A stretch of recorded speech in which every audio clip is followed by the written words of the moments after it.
This is your Friday Daily Delivery. I am Michael Rand. Hope everyone's doing great out there. Beautiful sunshine, loving it. Got the kids outside for a lot of yesterday once they were back from school and everything. It's just night and day when you were able to walk outside in shorts, t-shirts, things like that. So I'm not going to talk about the weather forever, but man, we've been waiting so long for this. Go outside. Take advantage of this and listen, of course, to Daily Delivery while you do that. Great show coming up today.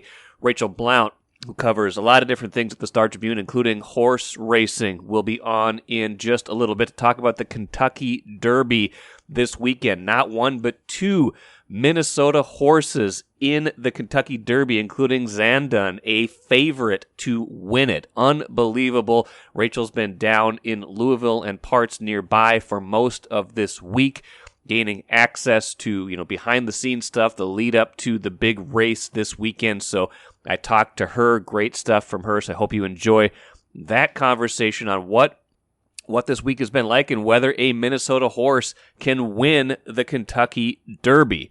Got to get to the Wild. Big Game 3 tonight in St. Louis with the series shifting there. Series tied 1-1.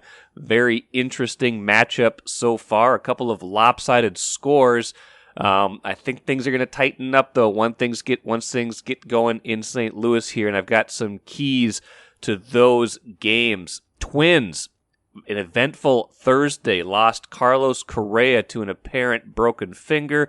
Rocco Baldelli, Dylan Bundy, Luis Arraez go on the COVID list. Twins lose to Baltimore. Some adversity for this team. Hasn't been a ton of it this year outside of that, short-term Byron Buxton injury, but how they navigate this stretch will be interesting to see. And we got to get to Dave Benz, longtime Timberwolves broadcaster, let go by the team. Got some comments from Dave via Chris Hine, our Timberwolves writer. I want to relay those and get to that towards the end of the show as well. But first, what did I miss? Lynx open the season tonight in a tough one right off the bat at Seattle. What's expected to be one of the best teams in the league.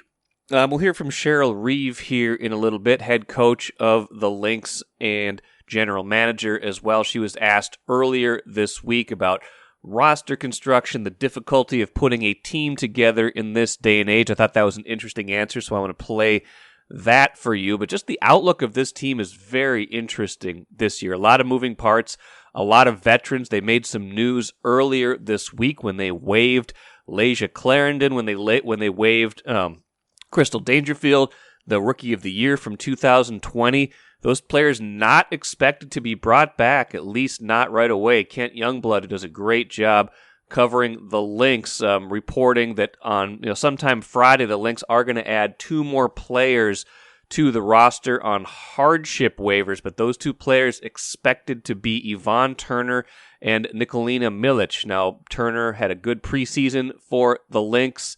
Had a lot of points. She's 34. She's a veteran. Milic, 6'3" center. Not played in the WNBA, but probably gives them some size inside. So, the roster definitely in flux right now. Kayla McBride playing overseas for them right now. Damiris Dantas out with an injury. Angel McCautry not on the trip, still recovering from that off-season ACL. We're still recovering from the offseason. She had the ACL injury last year.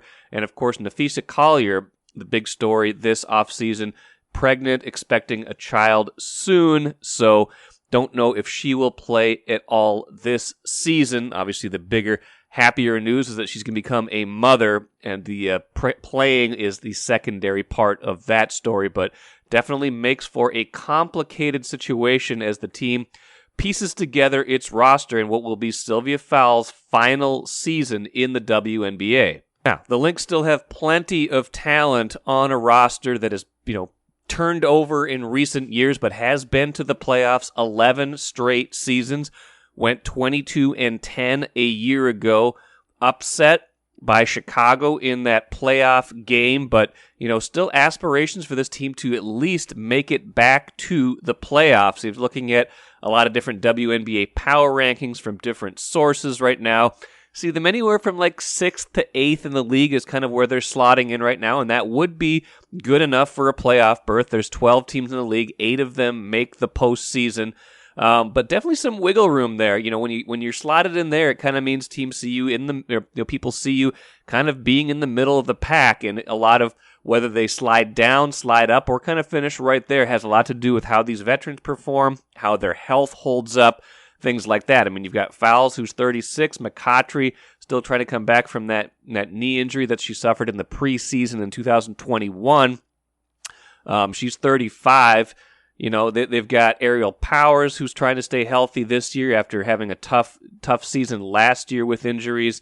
They've got a lot of good players on this team, a lot of good veteran players, but they also have a lot of question marks, maybe more question marks than they've had in other seasons, you know, and just the flux of the roster, like I noted, with how much it changed just this week with the waiving of those players, the reshaping of the roster, things like that. Hard decisions had to be made by Cheryl Reeve. And like I noted at the beginning, she was asked about that. And it's kind of interesting that the WNBA has a very inflexible salary system. It's not like the NBA where you got this soft cap, you know, squishy money. You don't know exactly what's what, when, and where. You know, teams can get out from underneath stuff. You can kind of work things to a slightly different degree. You know, it's not like, you know, it's not like the number you have is the number you have to hit. You can go to the luxury tax, stuff like that in the NBA. The WNBA, you can't go over a certain number. So as players have started to get paid more, you're starting to see teams have to make these hard decisions. And I saw Brianna Stewart came out and said, you know, this is unacceptable. After she saw some of the cuts, including those Lynx cuts, said, I hate seeing so many great players being cut from WNBA teams. Stewart, who plays for Seattle, wrote this week, salaries went up, but a very restrictive hard cap has put teams in a bind. We need to soften it to allow our league to grow.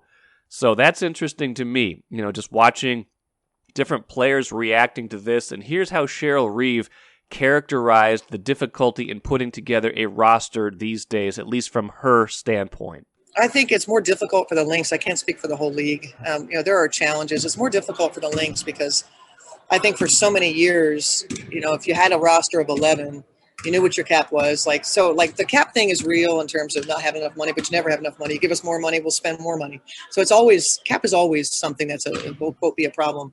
But we typically as a roster would know for sure 8, sometimes 9 players.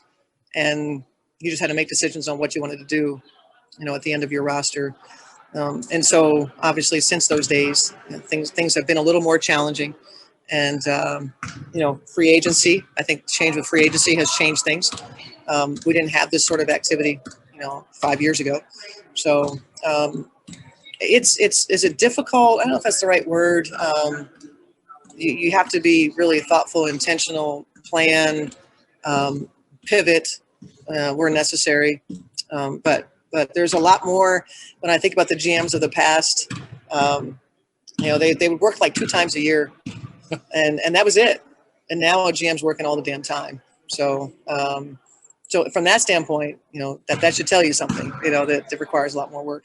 A lot of teams in the league only carrying like 11 players, even though they could have more. They just can't under the salary cap. They're maxed out with the number of players they have. They don't have, you know, when you have a certain number of veterans who make a certain amount of money, you have to stay under a certain number. So that will be something to watch for the Lynx as well. If they have any other injuries this year, if they have some tough times, might be hard for them to add. This is going to be kind of the team they have probably going forward. And can that team stay healthy enough? Can these veterans come together and play well enough to send Sylvia Fowles out, not just with a fringe playoff berth, but with something more? I wouldn't bet against this team. They always seem to do a little bit better than we think, but this year will be a challenge in that regard, starting tonight at Seattle. Take a playcation to Mystic Lake for 24/7 gaming, fun restaurants and bars, and luxurious hotel rooms. And join Club M to bask in the rewards. Follow the lights to Mystic Lake, where every day is play day.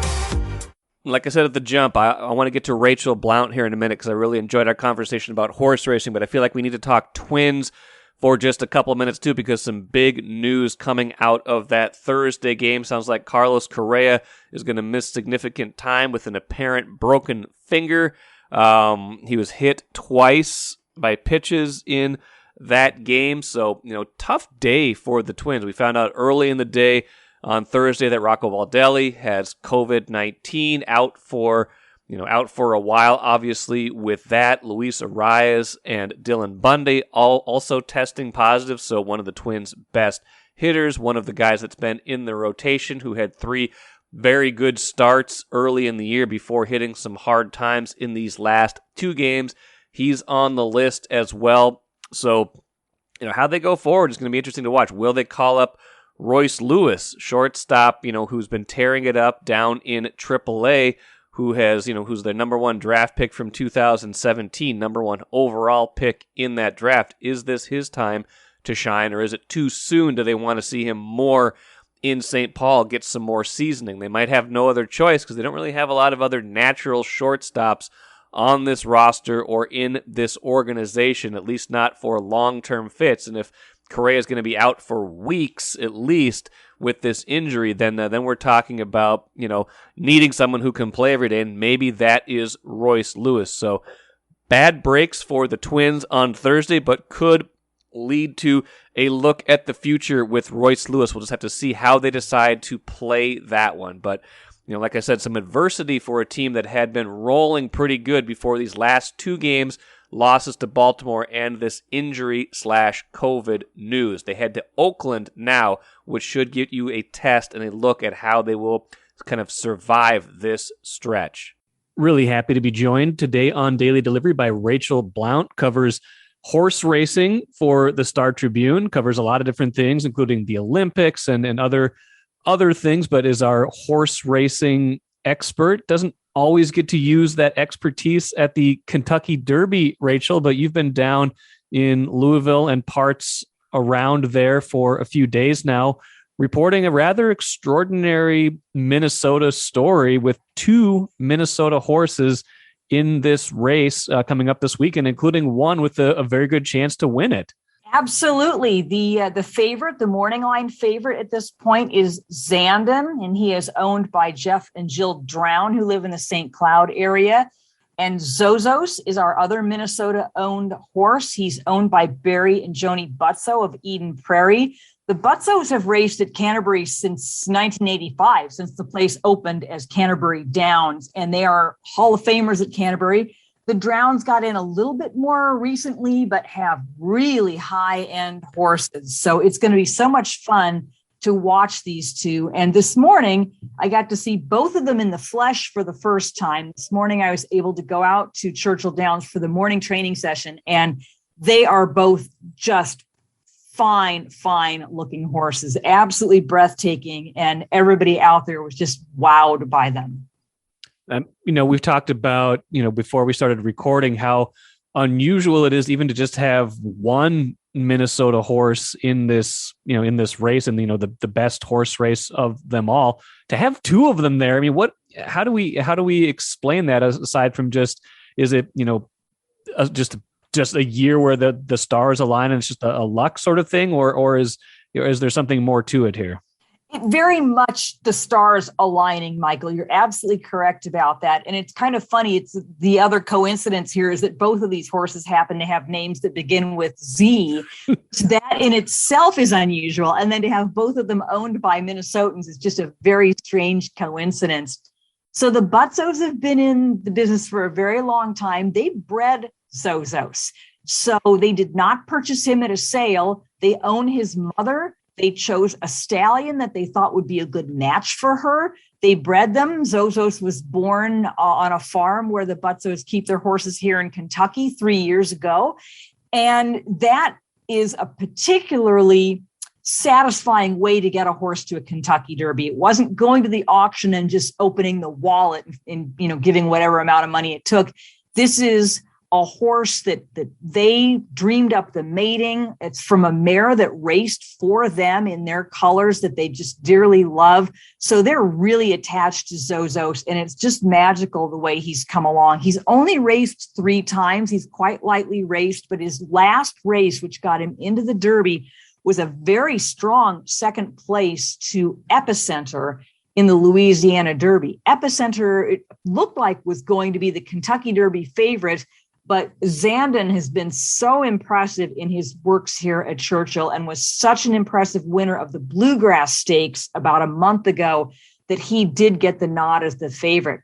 Zandon was purchased at a sale, but Jeff Drown and his bloodstock agent, Mike Ryan, have a very good eye for a horse. And they picked him up as a yearling for, I believe it was $170,000 at one of the big Kentucky sales. So they simply saw a horse that looked like he could develop, and he did develop. And Jeff Drown said this morning that Zandon has been a very healthy, very sound horse. And he thinks that's part of why they were able to get this horse to the Derby. He hasn't had any physical problems that knocked him off the trail. He's been able to train very well, race very well, and here they are. That's amazing. You've been down in the area for, like I said, since kind of the start of the week. What have you been able to report, see? What's it been like to be on the scene for a while now? Oh, it's been tremendous. The access has just been great. Both the Drowns and the Butzos have allowed me to be up close and personal to see what the experience is like for them. On Monday, I accompanied Joni Butzo to the post position draw. Was in a very fancy lounge at Churchill Downs, and there was a very fancy party afterward for all the horse owners up on the 6th floor of Churchill, so high up that it was actually higher than the Twin Spires. We were at a vantage point where we could kind of look down at the Twin Spires, which is very cool. And then on Tuesday and early yesterday, we visited a number of horse farms. I was tagging along with a group of very close friends of the Butzos, folks that they have come to the Derby with for many, many years, just as Derby tourists, just to come for fun. And so on Tuesday, we did some tours of horse farms in the Lexington area. We were able to see both of Zozos's parents, his mother, and some other broodmares the Butzos own with some other young horses of theirs. And then moved on to a couple of the big stallion farms, which it's so funny. I mean, horses, they live in barns. You have to call it a barn because a horse is living in there. But these barns are nicer than some people's houses. They are just absolutely astonishing. They are so elegant, so beautiful. And we saw a number of very big name horses that were brought out for the group to see, brought out of their stalls and kind of paraded around for us. We got to see American Pharoah and Justify, the last 2 Triple Crown winners.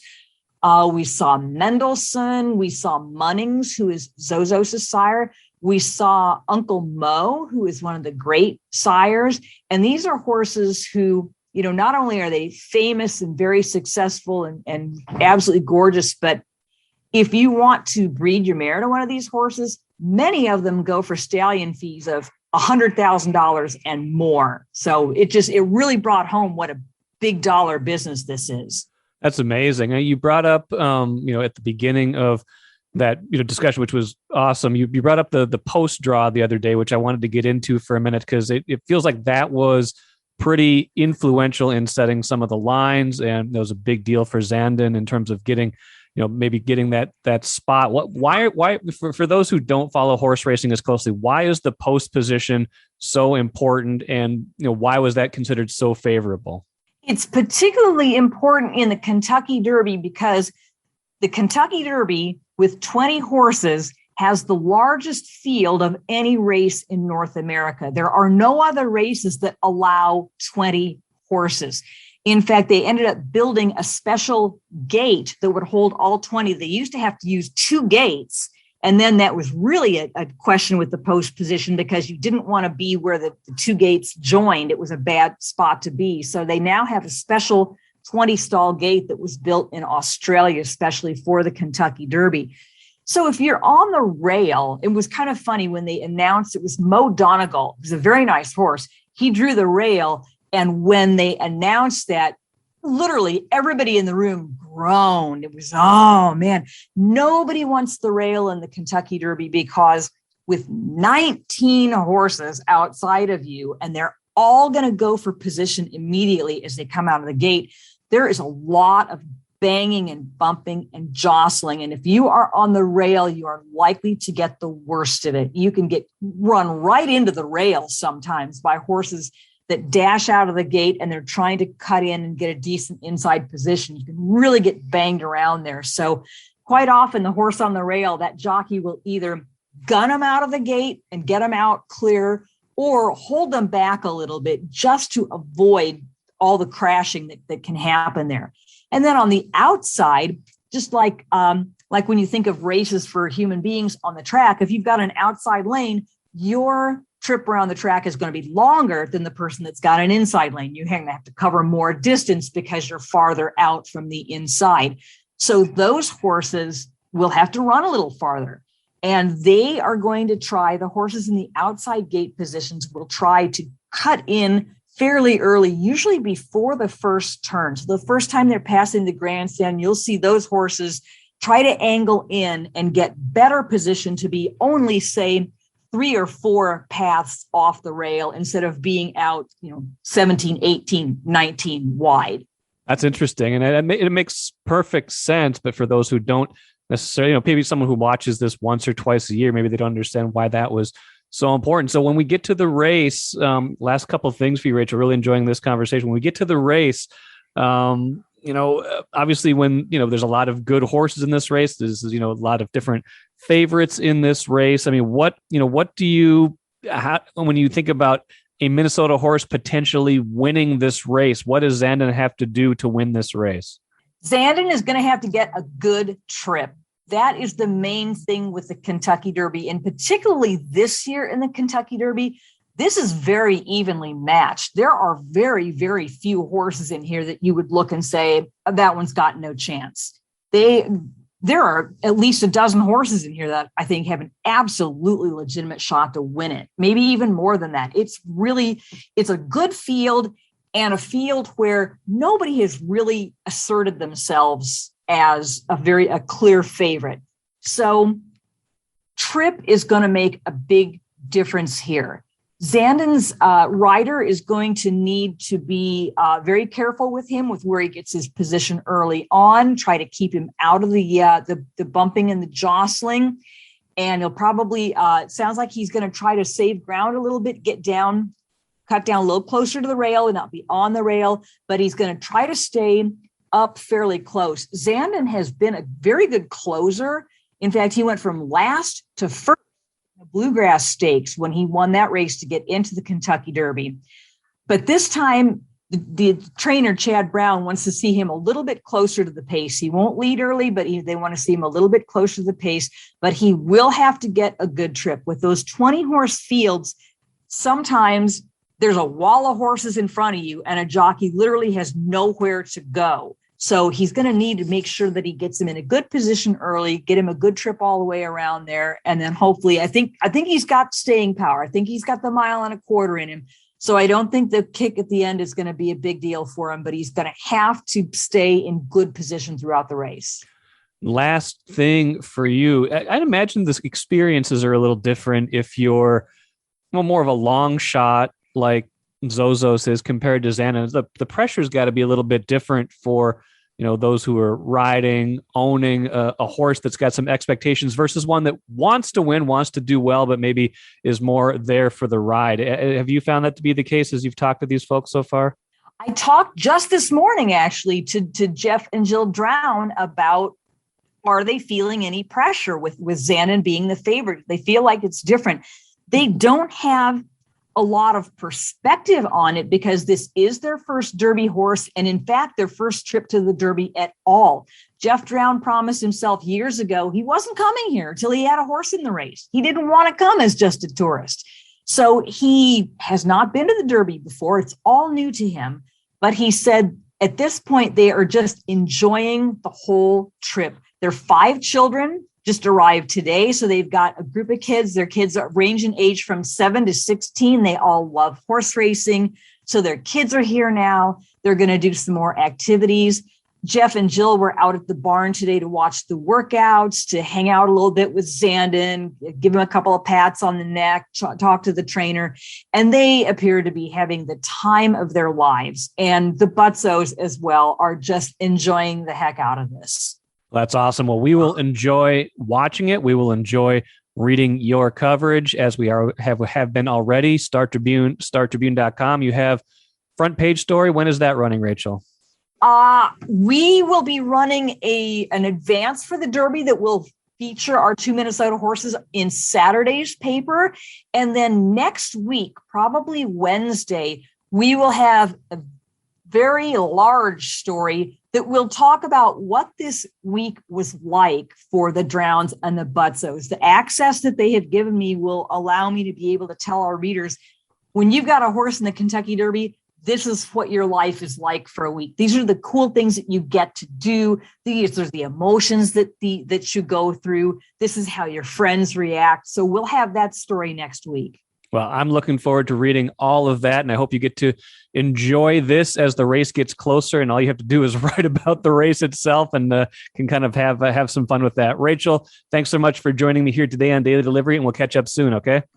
Thanks so much, Mike.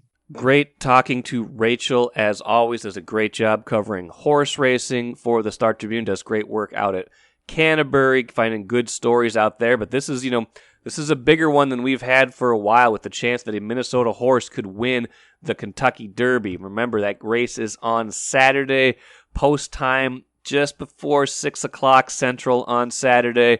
It's on NBC. You should be able to watch it.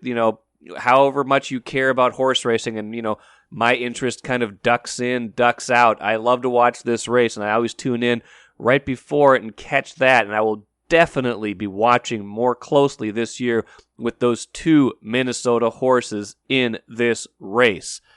Let's transition to talk Wild for a little bit. They won 6-2 on Wednesday. Much, much, much needed win. Cannot overstate how much they needed to win that game and not go into that 2-0 hole going back to St. Louis. But now 1-1 in this series.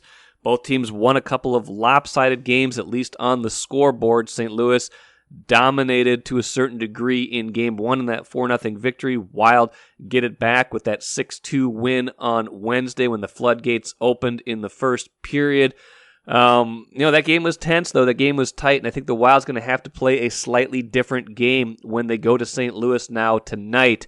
Couple of keys to me. One, they got to be a little bit more physical. St. Louis out-hit them by almost a 2-1 margin in that Wednesday game. I believe it was 39 hits to 21 hits. The Wild is not going to win a road game, probably, if they are not more physical. Number 2, the penalty disparity still did not work in the Wild's favor. They got away with it in Wednesday's game. They went 2 for 3 on the power play. Blues went 1 for 5, but that is not a winning formula going forward in terms of number of penalties drawn and number of penalties allowed to the opponent. St. Louis, if you will remember, has a top 5 power play and a top 5 penalty kill. If you engage them in a battle where there's going to be a lot of time in the box, if you're taking 4 or 5 penalties a game, 4 or 5 power plays a game, you are generally going to lose that matchup to the Blues, especially when you're the Wild, who don't have a great power play, don't have a great penalty kill. Both of those were bottom half of the league this year. This is a 5-on-5 strength team. This is how they want to play. And, some of that is going to be dictated by officiating, and that's frustrating, right? It's going to be dictated by how this game is called. It's going to be dictated by, what kind of flow referees want in this game. So that part of it that might be a little bit beyond their control, but what they can control is, don't lunge with your stick, play the body, play clean. Don't get into this after the whistle stuff. It's going to be especially important in St. Louis, and I don't think the Wild did a great job of that in Game 1 or Game 2. So those are a couple things just to watch. I think they're going to have to play kind of a tighter game in Game 3. Not tight from a standpoint of, being scared or anything like that, but just kind of like tighten things up a little bit. You got to play a little bit more defensive, a little bit more transition hockey. Try to try to play it fairly close to the vest. You're not going to have that last line change anymore. You're going to have to match with St. Louis, maybe fight them to a draw on some shifts instead of getting too aggressive and allowing some of those grade A chances that St. Louis can bury. So that's what I'm going to be watching for on Friday night. Let's finish with the cooler. Dave Benz, popular Timberwolves broadcaster, let go, finding out he is not coming back after 10 seasons with the team. A lot of outcry from fans who really like the duo of Dave Benz and Jim Peterson calling those games. He finally had a really good team to call this year with the Wolves making the playoffs. But it sounds like it was a decision by the Timberwolves just to go in a different direction. And Dave talked to our Chris Hine, was pretty gracious about all of this, of course, that being kind of his personality. He said, I just want to thank them for the amazing outpouring of support I've seen, talking about fans. I'm absolutely floored and humbled by the reaction. It's very sad to think I'm not going to be part of the narrative of the team going forward, but I will go wherever my next adventure takes me with fond memories of all the fans I've interacted with and met. Wolves had a statement. We'd like to thank Dave Benz for his 10 years of service as the Minnesota Timberwolves play-by-play voice. We appreciate all the memories he has provided our players and fans from his calls throughout the years. We wish him the best of luck in the next chapter of his broadcasting career. As I talked about on Dane Moore's NBA podcast on Thursday, where I was a guest, Dane made a good point. This is basically, if the Wolves would have wanted Dave Benz back, he would be back. For whatever reason, they did not. They want to go in a different direction. And whatever you think of Dave Benz individually, it does seem like, generally speaking, fans liked Dave Benz. So from that standpoint, it is curious to me why Bally Sports North would make a change. But that is not my decision to make. It is an interesting one, though, from where I sit, and I'll be interested to see what direction they go, who is hired in his place. So, sorry to Dave, a great guy, a good guy in this business. I'm sure he will find another job, but it will not be with the Timberwolves. That will do it for me today. We'll see if there's any bonus podcasting this weekend. I did one last weekend when so much was going on. A little less going on right now, but there is that huge Game 3 tonight. If it warrants it, I will do one over the weekend. We will just have to wait and see. Get out there and enjoy the weather regardless. Going to be gorgeous today, gorgeous Saturday. And I hope you guys get out there and enjoy it because we have been waiting for this a long, long, long time. Thanks for joining me here today. I'm Michael Rand, back at it for sure on Monday.